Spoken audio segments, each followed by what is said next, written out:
Buen día para todos. El día de hoy vamos a estar conversando sobre embriología del aparato genital masculino y anomalías congénitas. Como tutor, el doctor Víctor Gómez, adjunto del Servicio de Urología del Hospital Vargas de Caracas, quien les habla la doctora Daraí Silva, residente del segundo año de posgrado de Urología del Hospital Vargas de Caracas. En la siguiente ponencia vamos a desarrollar el siguiente contenido: sistema genital, gónadas, testículos, genitales externos, descenso testicular y anomalías congénitas, entre las cuales vamos a incluir las malformaciones uretrales, penianas y testiculares. El sistema genital está constituido por tres componentes: gónadas o glándulas sexuales primitivas, conductos genitales y genitales externos. Los tres componentes pasan por una fase indiferenciada en que pueden desarrollarse como estructuras masculinas o femeninas. Esto va a estar determinado por el gen denominado Sex Determined Region of Y, o en sus siglas SRY, el cual es un producto proteico que va a tener un factor de transcripción que va a iniciar una cascada que activa genes para determinar el destino de los órganos sexuales rudimentarios. Así que la proteína SRY es el factor de determinación testicular. Bajo su influencia se presenta el desarrollo masculino y en su ausencia se establece el desarrollo femenino. Las gónadas no adquieren características morfológicas masculinas o femeninas sino hasta llegar a la séptima semana del desarrollo. Las gónadas aparecen al inicio como un par de rebrotes longitudinales que se forman a partir de la proliferación del epitelio y una condensación del mesénquima subyacente, como podemos observar en la imagen superior derecha. Durante la cuarta semana migran con movimientos ameboides por el mesenterio dorsal del intestino posterior y alcanzan las gónadas primitivas al inicio de la quinta semana para invadir las gretas genitales en la sexta semana, como podemos observar en la imagen inferior. En la sexta semana de desarrollo, las células germinales aparecen en las crestas genitales. Si estas no alcanzan las crestas, las gónadas no se desarrollan o son rudimentarias. Es así que las células germinales primordiales tienen un efecto inductor sobre el desarrollo de la gónada en ovario o en testículo. Es allí donde constituye varios cordones de configuración irregular, los cordones sexuales primitivos. Tanto en embriones masculinos como femeninos, estos cordones están conectados con el epitelio superficial y es imposible distinguir a la gónada masculina de la femenina, así que ésta se va a conocer como gónada indiferenciada.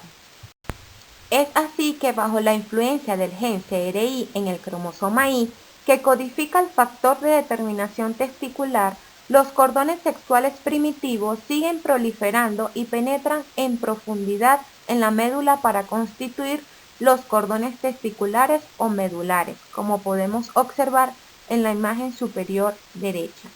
Hacia el ilion de la glándula, los cordones se desintegran para formar una red de tiras celulares diminutas que más tarde da origen a los túbulos de la rete testis, como podemos observar en la imagen inferior.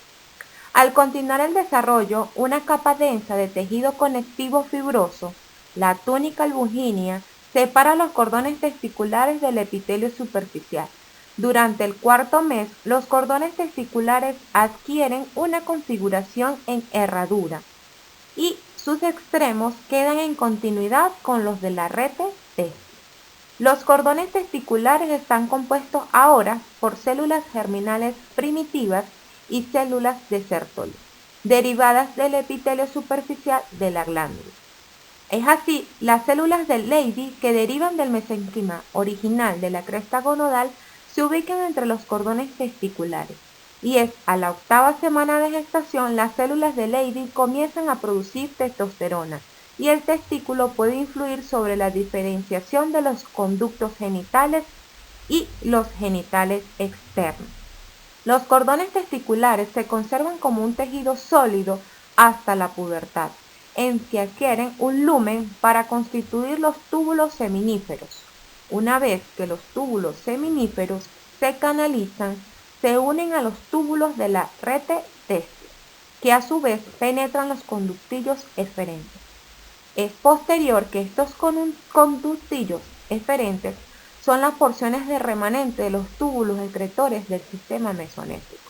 Enlaza a la rete testis con los conductos mesonéfricos o los conductos de Wolff, que se convierte en el conducto deferente. Posterior a esto, los conductos genitales pasan por una etapa indiferenciada, que al inicio el embrión masculino y el femenino tiene dos pares de conductos genitales. Como podemos observar en la imagen, los conductos mesonéfricos o de Wolff de color rojo y los conductos paramesonéfrico o de Müller de color amarillo. El conducto paramesonéfrico deriva de una invaginación longitudinal del epitelio en la superficie anterolateral de la cresta urogenital. En la región craneal, el conducto se abre hacia la cavidad abdominal a través de una estructura similar a un embudo. En la región caudal, discurre en posición lateral al conducto mesonéfrico y luego lo cruza por delante para elongarse en dirección caudo-medial. Posterior a esto, en la línea media entra en contacto estrecho con el conducto paramesonéfrico del lado opuesto. El extremo caudal fusionado de ambos conductos se proyecta hacia el interior de la pared posterior del seno urogenital, donde da origen a una pequeña protuberancia denominada el tubérculo paramesonéfrico. Continuando con los desarrollos de los conductos genitales masculinos, estos van a estar estimulados por la testosterona y van a desarrollarse y derivarse del conducto mesonéfrico, como se ve en la imagen de color amarillo. Algunos de los túbulos excretores originales y los túbulos epigenitales establecen contactos con los cordones de la rete testis, como podemos observar en la imagen de color rojo. Los túbulos excretores a lo largo del pólo caudal del testículo y los túbulos paragenitales no se unen a los cordones de la rete testis. Es por esto que sus vestigios se conocen en conjunto como paradidimo, excepto por su extremo craneal, el apéndice del epididimo, que podemos observar en la imagen de color morado, va a producir que los conductos mesonéfricos persisten y dan origen a los conductos genitales principales. Justo por debajo del sitio de la entrada de los conductillos eferentes, los conductos mesonéfricos se enlogan y desarrollan circunvalaciones para constituir el conducto del epididimo, como lo podemos observar en la imagen de color verde. Desde la cola del epididimo hasta la región que emerge en la vesícula seminal, el conducto mesonéfrico desarrolla una capa muscular gruesa y da origen al conducto deferente. La región del conducto que se extiende más allá de las vesículas seminales constituye el conducto eyaculador. Y posteriormente, bajo la influencia de la hormona antimulleriana, esto inhibidora de Müller, va a sintetizar las células de Sertoli. Los conductos paramesonéfricos en el varón degeneran, excepto por una porción pequeña en sus extremos craneales, el apéndice testicular. Continuando con la etapa indiferenciada de los genitales externos, durante la tercera semana de desarrollo, las células del mesénquima, que se origina en la región de la línea primitiva, migran en torno a la membrana cloacal para constituir un par de pliegues cloacales un tanto elevados. En posición craneal a la membrana cloacal, los pliegues se unen para constituir el tubérculo genital. En la región caudal, los pliegues se subdividen en pliegues ureterales en la región anterior y pliegues anales en la región posterior. Estas prominencias constituyen las protuberancias escrotales en el embrión masculino y los labios mayores en el femenino. Al final de la sexta semana, no obstante, es imposible distinguir al sexo en el que pertenece. El desarrollo de los genitales externos en el feto masculino está determinado por los andrógenos, que secretan los testículos, y se caracteriza por una elongación rápida del tubérculo genital que se denomina ahora falo, En la imagen podemos evidenciarlo de color rojo. Durante esta elongación, el falo tira los pliegues uretrales hacia adelante de tal manera que se convierte en las paredes laterales del surco uretral, que podemos observar en la imagen de color amarillo. Este se extiende a lo largo de la cara ventral del falo, elongado para alcanzar su región distal, el glande. La cubierta epitelial del surco que se origina en el endodermo constituye la placa uretral. Al final del tercer mes, los dos pliegues uretrales se cierran sobre la placa uretral y forman la uretra peniana. Este conducto no se extiende hasta el extremo del falo. La uretra en este extremo se forma durante el cuarto mes, cuando las células extodérmicas provienen de la punta del glande, se invagina y constituyen el cordón epitelial corto. Este cordón desarrolla más adelante un lumen con el que se forma el meato uretral externo. Las protuberancias genitales, conocidas en el varón como protuberancias escrotales, se forman en la región inguinal. Al avanzar en el desarrollo se desplazan en dirección caudal y entonces cada una constituye la mitad del escroto, estas separadas entre sí por el tabique escrotal. El descenso testicular. En la imagen A podemos observar que los testículos se desarrollan en el retroperitoneo de la región abdominal y deben desplazarse en dirección caudal y pasar por la pared abdominal para llegar al escroto. En la imagen B vemos que el paso por la pared abdominal ocurre por el conducto inguinal, que este tiene alrededor de 4 centímetros de longitud y se ubica justo por encima de la mitad medial del ligamento inguinal. En la imagen C podemos observar que el ingreso ocurre por el conducto inguinal profundo y la salida por el anillo superficial externo, cercano al tubérculo del pubis. Posteriormente, podemos observar que en la imagen D, hacia el final del segundo mes del mesenterio urogenital, se fija el testículo y el mesonefros a la pared abdominal posterior. Con la degeneración de los mesonefros, la fijación funge como mesenterio para la gónada. En dirección caudal, adquiere característica ligamentosa y se conoce como ligamento genital caudal. Cuando el testículo pasa por el conducto genital, este segmento extraabdominal entra en contacto con el piso del escroto. Existen muchos factores que controlan el descenso de los testículos, los cuales no se conocen del todo.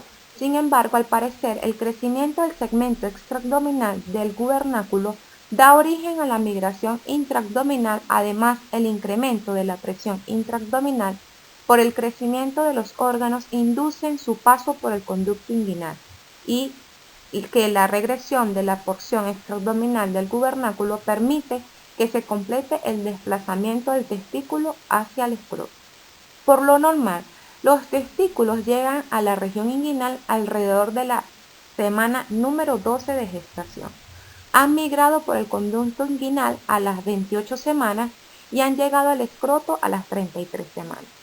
El proceso recibe influencia de las hormonas, entre ellas andrógenos, de manera independiente al descenso del testículo. El peritoneo de la cavidad abdominal forma una evaginación, como podemos observarla en la imagen hacia la derecha.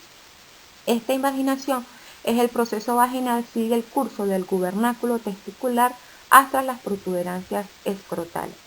Es así en donde el proceso vaginal, acompañado por las capas musculares y de la fascia de la pared corporal, se evagina hacia la protuberancia escrotal para dar origen al conducto inguinal. La capa peritoneal que cubre el testículo constituye la capa visceral de la túnica vaginal. El resto del saco peritoneal da origen a la capa parietal de la túnica vaginal.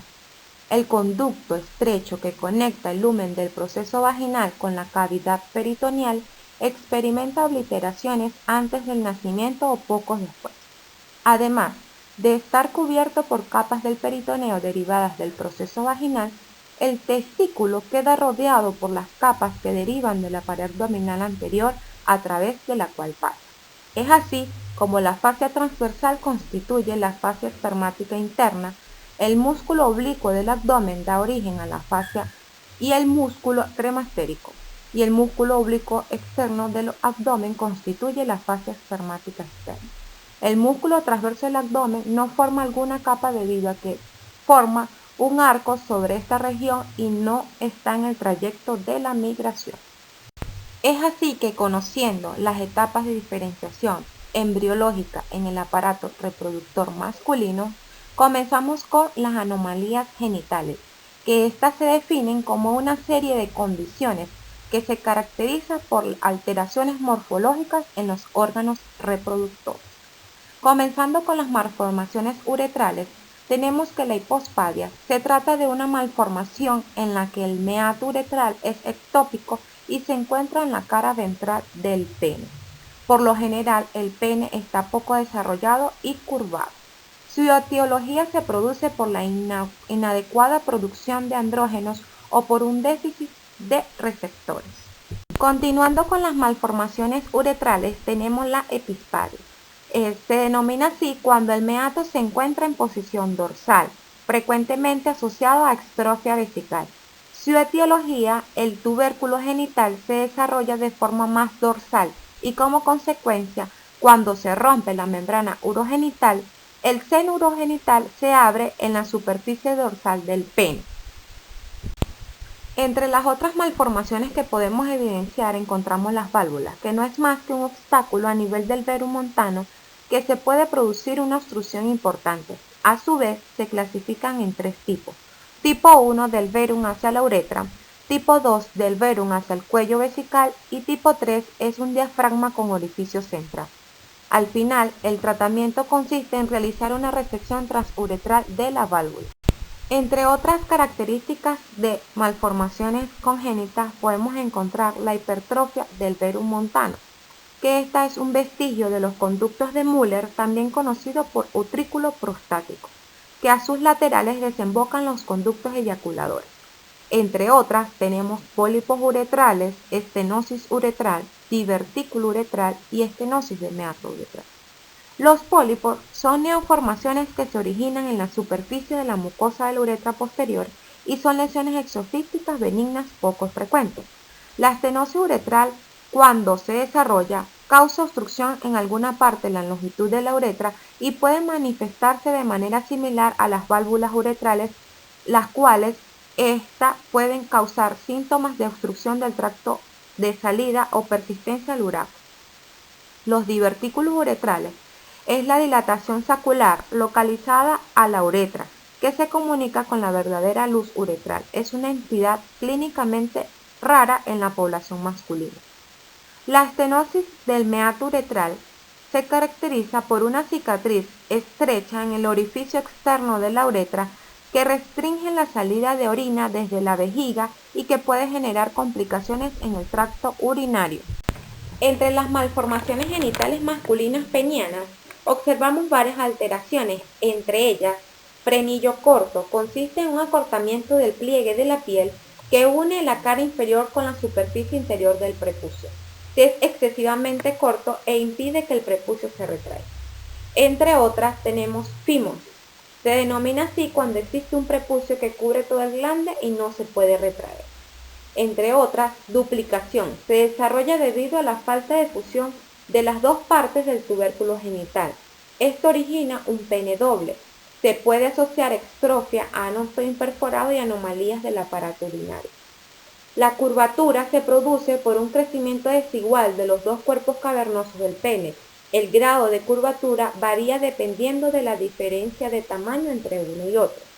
Entre otras, podemos tener presente micropene, que se denomina todo pene que mide menos de 7 centímetros en estado de erección o 2.5 desviaciones estándar por debajo de la medida. La etiología puede ser por un hipogonadismo. Entre las malformaciones genitales masculinas testiculares encontramos varias alteraciones, entre las cuales podemos mencionar la anorquia, que es ausencia de los dos testículos, monorquia, ausencia de uno de los testículos, hipertrofia, uno de los testículos está aumentado de tamaño, hipoplasia, uno de los testículos está disminuido de tamaño, entre otras malformaciones como las anomalías de las vías espermáticas, como la agenesia del deferente y de las vesículas seminales. La criptorquidia, que es la anomalía en la cual el testículo no ha terminado de descender en la bolsa escrotal. y la ectopia, que se denomina cuando la situación del testículo no está a lo largo del trayecto original de descenso, es decir, a lo largo del canal inguinal. Entre otras malformaciones que podemos mencionar es la persistencia del conducto peritoneo vaginal. Es la ausencia de la obliteración del peritoneo durante el descenso testicular hasta la bolsa escrotal y que es el acúmulo de líquido en el escroto. El más frecuente es el hidrocele comunicante. El tratamiento consiste en extraer el líquido por vía inguinal y cerrar el conducto inguinal para que no se produzca o minimizar el riesgo de hernia inguinal posterior. Como conclusión podemos mencionar que el conocimiento de la embriología es esencial para entender las funciones e interconexiones entre los aparatos reproductor y urinario. La complejidad de los sucesos del desarrollo en estos aparatos se evidencia por la separación incompleta entre ambos que se encuentran algunas anomalías congénitas. Es por esto que es útil recordar las etapas del desarrollo embriológico para una mejor comprensión de la determinación sexual. Y para finalizar, menciono la frase del físico alemán, el cual se le considera el científico más importante y conocido del siglo XX, Albert Einstein. El aprendizaje es experiencia, todo lo demás es información. Muchas gracias por su atención.